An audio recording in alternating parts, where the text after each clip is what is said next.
Bonjour à tous et bienvenue dans votre journal des produits de bourse de l'Obsa du vendredi 16 septembre.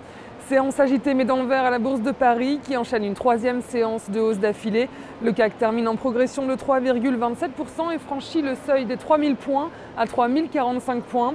Les banques françaises ont été très attaquées sur leur liquidité en dollars ces dernières semaines. Les marchés sont devenus de plus en plus méfiants à l'égard de ces grandes banques. Et l'accord entre les banques centrales annoncé hier pour injecter des dollars sur le marché monétaire pourrait apaiser la crainte des marchés.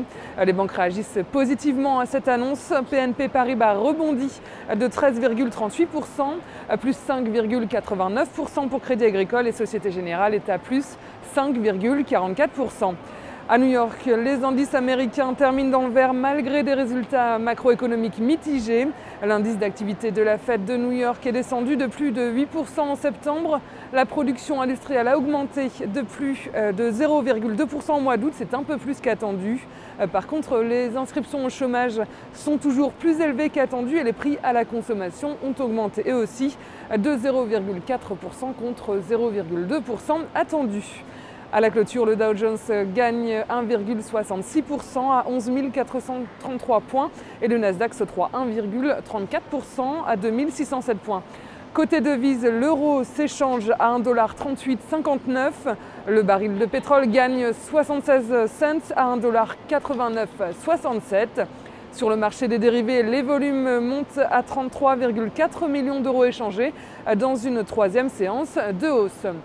Le ratio call-put global s'améliore légèrement avec 56% de call contre 44% de put, mais des signaux différents arrivent du marché. Les varantistes redeviennent baissiers avec 52% de put contre 48% de call.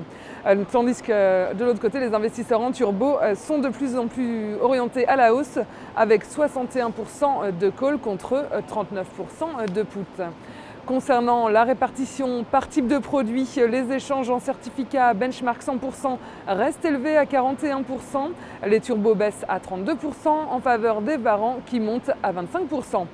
Du côté de la répartition par sous-jacent, les indices continuent à dominer avec 69%. Les matières premières doublent à 19,6% et les actions restent inchangées à 10%.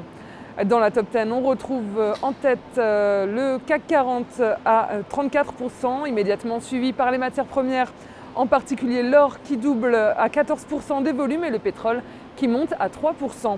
Côté actions, les financières dominent avec BNP Paribas, Société Générale et Crédit Agricole. À suivre EADS et Total.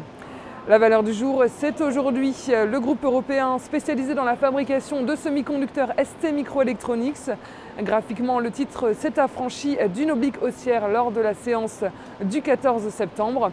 La moyenne mobile à 20 jours est orientée positivement et fait actuellement office de support aux alentours des 4,38 €. Dans ces conditions, une poursuite de la dynamique haussière est à attendre en direction des 5,63 €, voire des 6,35 €. La stratégie qui vous est proposée pour jouer cette valeur, c'est l'achat du Warrant Call STMicroelectronics à 4 932 T d'Unicredit au prix d'exercice de 7 € et d'échéance au 2 décembre 2011. Voilà, c'est tout pour aujourd'hui. Bonne journée et à demain.